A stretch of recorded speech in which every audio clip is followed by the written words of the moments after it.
তোমাদের রয়েছে সকল কেতাব, সকল কালের জ্ঞান, সকল শাস্ত্র খুঁজে পাবে সখা, খুলে দেখো নিজ প্রাণ। তোমাদের রয়েছে সকল ধর্ম, সকল যুগাবতার, তোমার হৃদয়ে বিশ্বদেব সকলের দেবতার।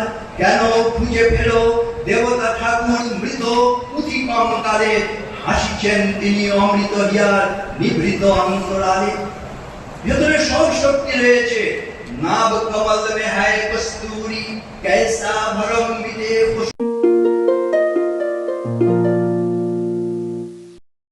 আমাদের প্রার্থনা হবে আমরা যেন নিজেরা দীপ হয়ে উঠতে পারি, আমরা যেন আলোকিত করতে পারি অন্যকে, নিজে আলোকিত হয়ে। বলা হয়েছে আপনারে দীপ করি জ্বালো, দুর্গম সংসার পথে অন্ধকারে দিতে হবে আলো। সত্য লক্ষ্যে যেতে হবে, অসত্যের বিঘ্ন করি দূর। জীবনের বিনা তন্ত্রে বেসুরে আনিতে হবে সুর। চারিদিকে তাকালে দেখছি কেমন যেন বেসুরু বেতালা হচ্ছে। মা মায়ের ধর্ম পালন করছে না, বাবা বাবার ধর্ম ভুলে গেছে, শিক্ষক শিক্ষকের মতন আচরণ করছে না, ডাক্তার ডাক্তারের মতন আচরণ করছে না, পুত্র পুত্রের ধর্ম যেন ভুলে গেছে, কন্যা কন্যার মতন আচরণ করছে না। চারিদিকে কেমন যেন তাল কেটে যাচ্ছে, ছন্দ পতন হচ্ছে। সেই জায়গায় আমরা বলবো আমরা যেন তাল না কাটি, আমরা যেন ছন্দ পতন না করি। সেজন্য আরো একটি প্রার্থনা করব বিদ্যার অধিষ্ঠাত্রী দেবী সরস্বতীর কাছে।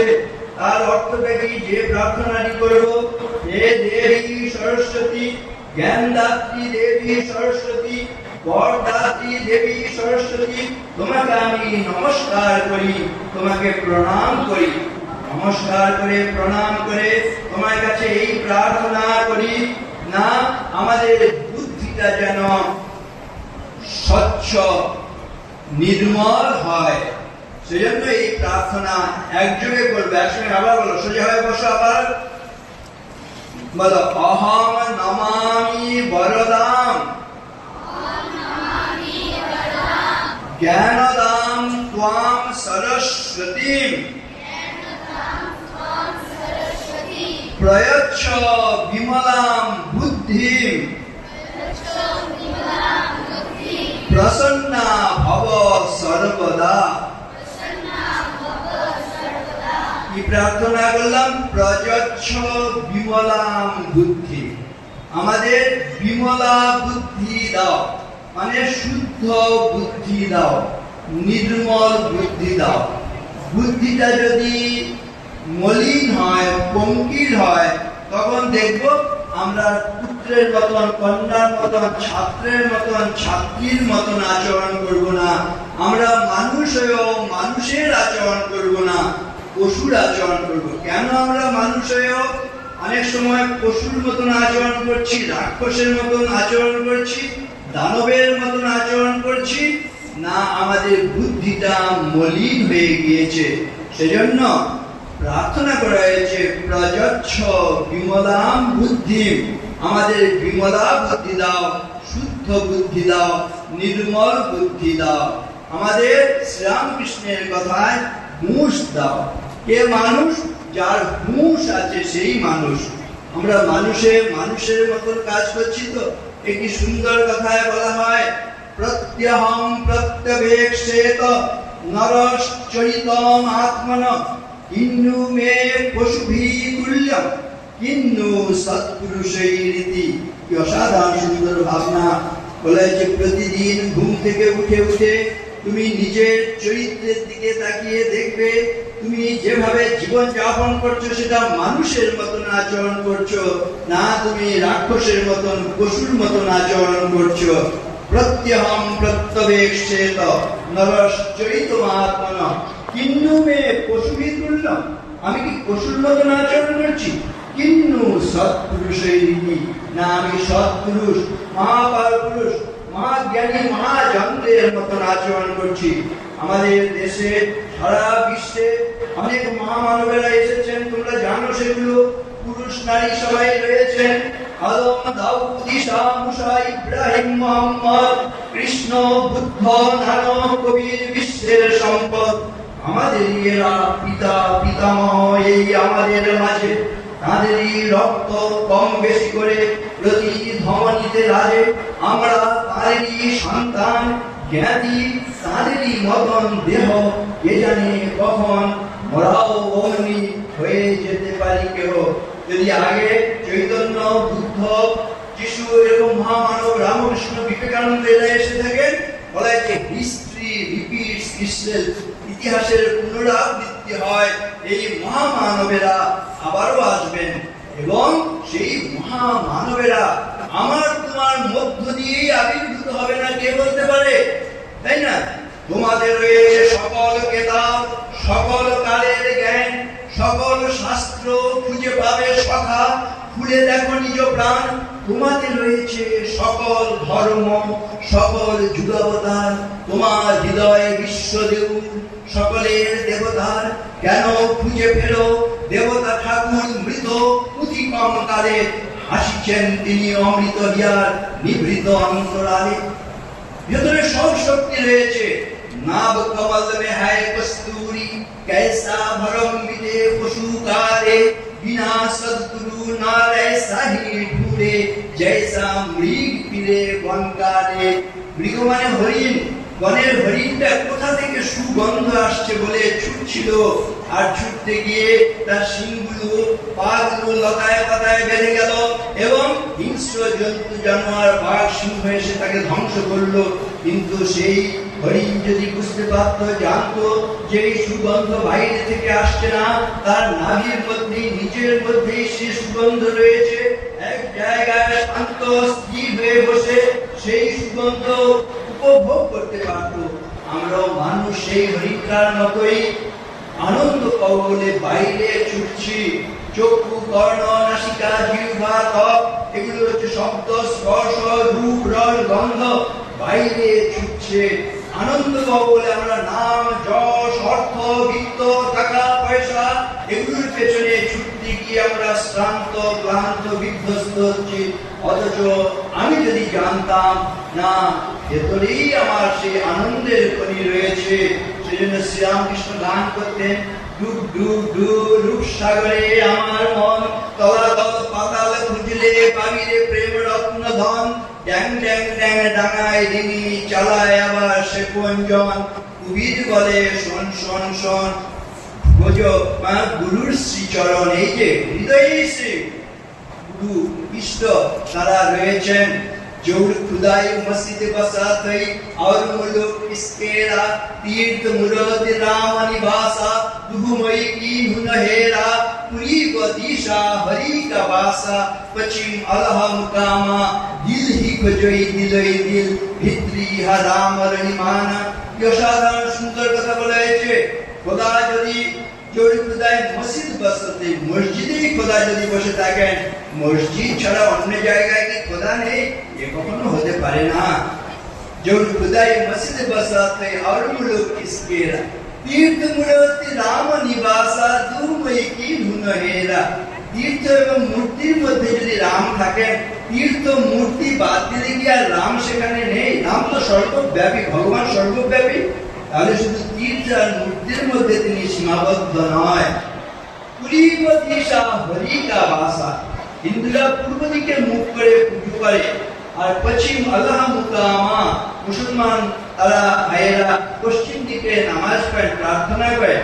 তাহলে হিন্দুদের মধ্যে পূর্ব দিকে ভগবান, পূর্ব দিক বাদ দিলে কি ভগবান নেই?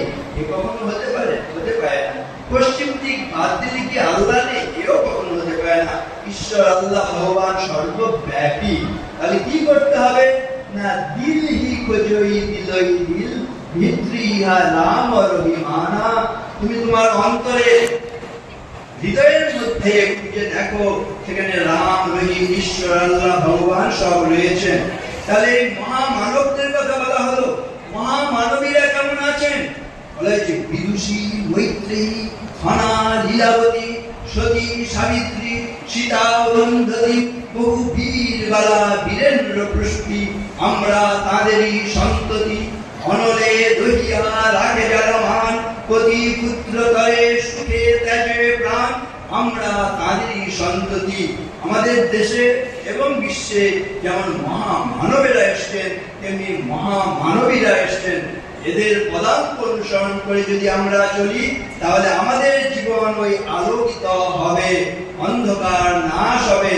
সেজন্য স্বামীজি সবার জন্য প্রার্থনা করেছেন, তোমরা জানো, তবু আরেকবার উচ্চারণ করো, একসঙ্গে বলো, বলো, হে গৌরীনাথ, হে জগদম্বে, আমায় মনুষ্যত্ব দাও, মা আমার দুর্বলতা কাপুরুষতা দূর করো, আমায় মানুষ করো, আমায় মানুষ করো, আমায় মানুষ করো।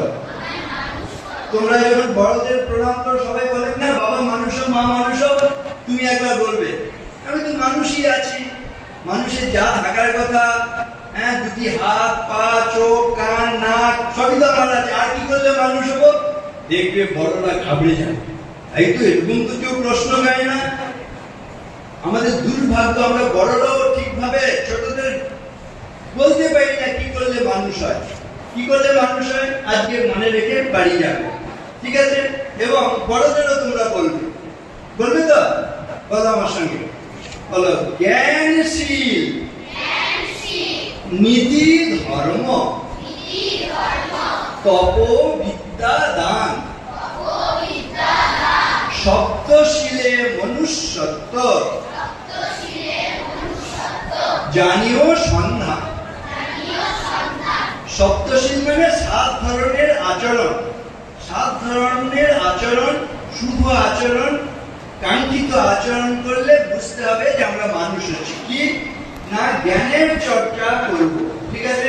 শীল মানে ভদ্র হব, নীতিপরায়ণ জীবনযাপন করবো। এগুলো দেখায় গেলে অনেক সময় লেগে যাবে। আমার মূল্যবোধে ধন্য জীবন বলে একটি বই আছে, তার ছাত্র সংকলন আছে। সম্ভব হলে আমি বলবো অভিভাবকদের আপনারা নিজেরা সংগ্রহ করবেন, ছাত্রদের হাতে অন্তত ছাত্র সংকলনটি তুলে দেবেন। শিক্ষক, শিক্ষিকা, অভিভাবক, অভিভাবকের মূল বইটি মূল্যবোধে ধন্য জীবন। এ ধরনের বাংলা, ইংরেজি, হিন্দি, সংস্কৃত এমনকি ফার্সি ভাষায় মানুষ হওয়া নিয়ে, জীবন গঠন নিয়ে, সার্থক জীবন নিয়ে যে কথাগুলো বলা হয়েছে সেগুলো সংকলন করা আছে। তার মধ্যে এটি হচ্ছে একটি ছোট্ট কথা। তাহলে জ্ঞানশীল নীতি ধর্ম, জ্ঞানের চর্চা করব, শীল মানে ভদ্র হব, নীতিপরায়ণ জীবনযাপন করব, ধর্ম জীবনযাপন করব। এগুলো করলে আমি আপনি মানুষ হয়েছি, তা না হলে পশু। তারপরে কি বলা হয়েছে না, জ্ঞানশীল নীতি ধর্ম তপ বিদ্যা দান, তপস্যার জীবন যাপন করব, মানে পরিশ্রমী হব, অধ্যবসায়ী হব, বিদ্যা লাভ করব, তপ বিদ্যা, দানশীল হব। এই 7টা গুণ থাকলে আমরা মানুষ, তা না হলে পশু। আবার বলো, জ্ঞানশীল নীতি ধর্ম তপ বিদ্যা দান, সপ্তশীলে মনুষ্যত্ব জানিও সন্ধান, সপ্তশীল ব্রত নর নারায়ণ প্রায়, অন্যথা সে ভূমিভার পশুপথ হয়। এই 7টা গুণ থাকলে আমরা নারায়ণ হয়ে যাব, আর না থাকলে আমরা পৃথিবীর বোঝা স্বরূপ পশুর মতন হয়ে থাকবো। আর ছাত্ররা আর কি করবে এটা বলে শেষ করি, বলো, ছাত্র মোরা নিষ্ঠা মোদের পঞ্চ প্রতিজ্ঞায় শাস্ত্রাধ্যয়ন সত্যোপকার ঐক্য প্রতিষ্ঠায়। রামকৃষ্ণ মিশনে বিশেষ করে ছাত্রাবাসে ভর্তি হলে ছাত্ররা ওই ঠাকুর মায়ের সামনে হোমাগ্নি প্রজ্বলিত করে আহুতি প্রদান করে যে আমাদের ছাত্র জীবন সফল করো। কি চাই? ছাত্রদের প্রতিজ্ঞা কি? 5টি প্রতিজ্ঞা। আমরা সুস্বাস্থ্যের অধিকারী হব, স্বাস্থ্য বিধান মেনে চলব। তৃতীয়ত, আমরা অধ্যয়নশীল হব, পড়াশোনা করব। তৃতীয় হচ্ছে আমরা সত্যবাদী হব। চতুর্থ হচ্ছে পরোপকারী হব। এবং পঞ্চম হচ্ছে ঐক্যবদ্ধ হয়ে চলবো, মিলেমিশে চলবো।